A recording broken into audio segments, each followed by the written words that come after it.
All right, man. So today we finna be covering Michael Vick when he talked about basically how he take care of his friends with DJ Vlad. Let's get straight to it. First deal was 6 years, $62 million.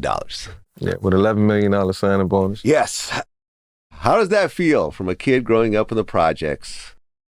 Everyone's struggling up until this point. Up until, even with all the college stuff, you're still struggling up until this point. 6 years, 66 M's, 11 million up front. We out of here, boy. Boy, we out of here. 11 million today. Even if that's 5 million after taxes, boy, we good. Suddenly, you are worth 8 digits.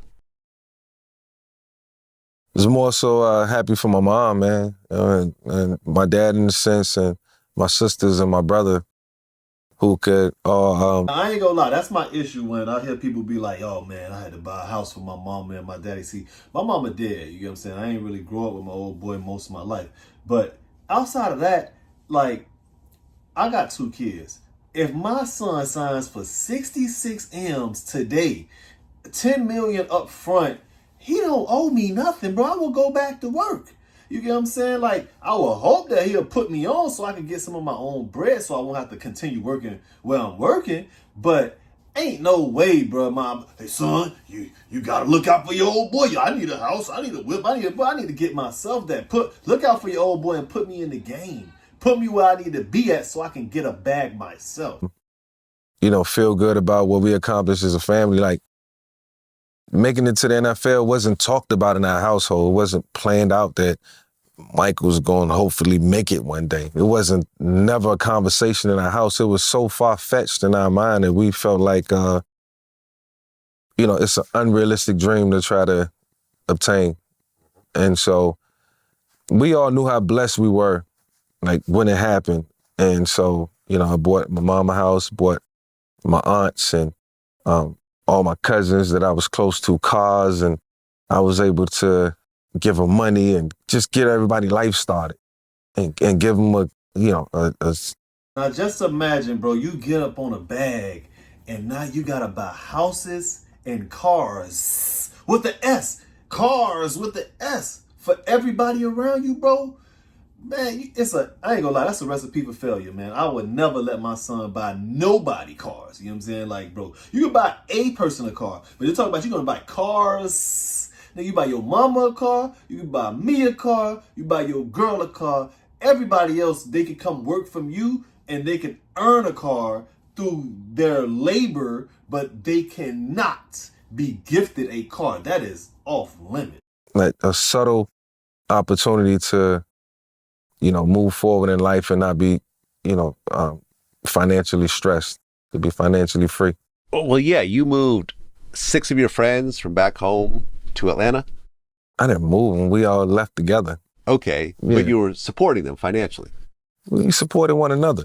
I mean, got millions of dollars. I don't know what you call it. I don't know if we call it me supporting them. I never felt like I supported anybody. I gave. I gave. I was a real, genuine person with my money, and I had enough of it. And we all struggled together. We fought together. We laughed together. We cried together. Now that's a problem, because what I see happening, I got a close family member recently gave $500. I know that's not a lot to some people, but $500 coming from where I'm coming from, people died over that before. So $500, bro, will really change the way a person week or month go. And they gave this to this person. This person said they was gonna pay them back in 3 days. 3 days come, they talk about 2 more days. 2 more days come, now they talk about, man, work with me. Like, giving up this bread is always the kind-hearted people. I don't give you nothing. $100, $200 is max you could ever ask me for, because I'm never asking for more than $100. So I'm not going to be giving more than what I'm going to be asking for, because I literally was just telling somebody today that I've been taken advantage of. I've been giving to people who I thought was close to me, was my homies, was my friends, and all that stuff there. And then when the bread was gone, they was laughing at me. And then when the roles reversed and they had a situation where they could have gave me something, could have passed me a joint or whatever. I remember I bought a boatload of marijuana and basically was just smoking and letting everybody go ahead, have fun, all that stuff there. And then guess what?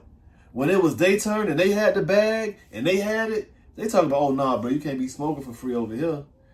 I'm telling you, bro, the way roles reverse, man, you got to be careful with them people you call your friends. Lost friends together. You know, we all...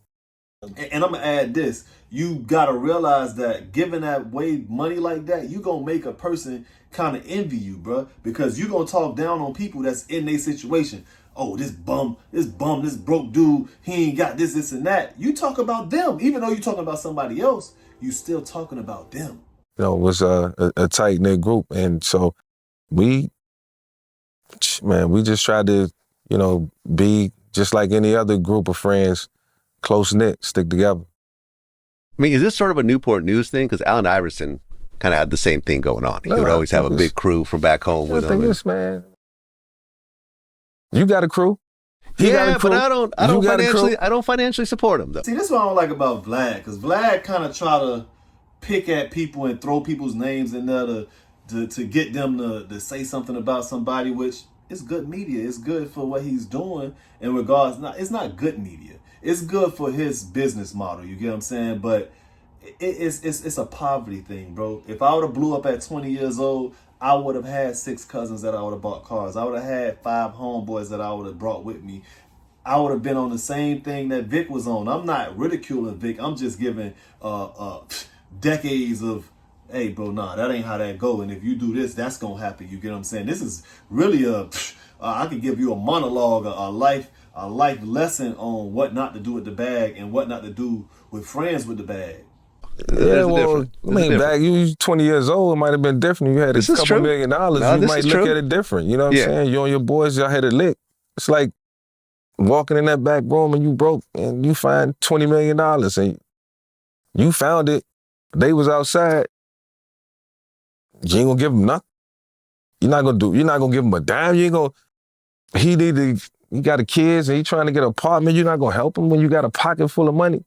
It's a tough situation. No, it's not a tough situation. I don't think it's a tough situation. I've dealt with it. Now, he got a point about that, because if I came up on a bag at 20 years old, I'm going to give... Man, if I came up on a bag right now, I got people that I'm going to definitely look out for, try to get a job, try to get them into some position where they could win. So I can't even say he said something wrong. With friends, and it's always... I don't think it's tough. It's always, they're your best friends until the one time you tell them no.